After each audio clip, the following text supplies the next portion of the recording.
ఇక దీంతో పాటుగా ముగ్గురు అక్కలు ఉండే. ఇక పాపం వాళ్ళ గురించి ఎంత చెప్తే అంత తక్కువ అనుకున్నా కానీ ఇక వాళ్ళ గురించి చెప్పాల్సిన పరిస్థితి కూడా వచ్చింది.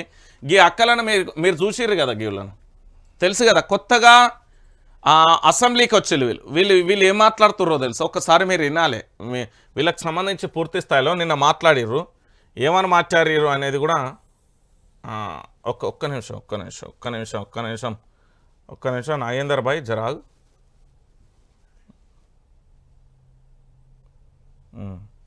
ఇక మాట్లాడే ముందు ఒక్క మాట.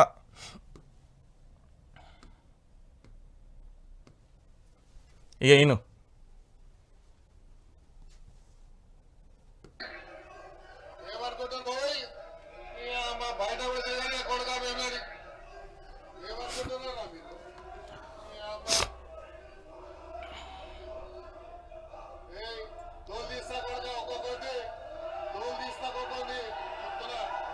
ఈరోజు అసెంబ్లీలో జరిగిన విషయం చూస్తుంటే మరి మా కొత్త సభ్యులకి, ముఖ్యంగా మేము ముగ్గురం కూడా కొత్త సభ్యులము, మహిళా సభ్యులము, మరి అవన్నీ చూసి మేము ఏం నేర్చుకోవాలో మాకు అర్థం కావట్లేదు.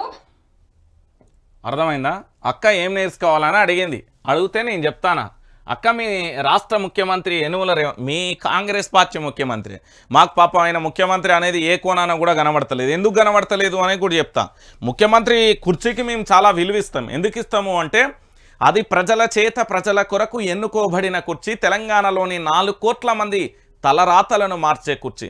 సంక్షేమం చేయాలన్నా, ప్రజలను అభివృద్ధి బాటలో నడిపించాలన్నా, నిరుద్యోగులకు ఉద్యోగ అవకాశాలు కల్పించాలన్నా, రైతుల కళలలో సాకారం చేయాలన్నా, దాంతోపాటు సబ్బండ వర్గాలకు న్యాయం చేయాలన్నా ఆ సీఎం కుర్చీ అనేది నాకు తెలిసి నాకు ప్రత్యక్షంగా కనిపించే ఒక దైవం లెక్క భావిస్తా.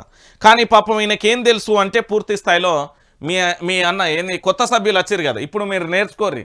దానమన్నా ఏమన్నాడు, నీ అమ్మ నీ జాగిరారా కొడకల్లారా తోలు తీస్తా అని అన్నాడు కదా, అవి నేర్చుకోర్రక్క, బాగుంటుంది.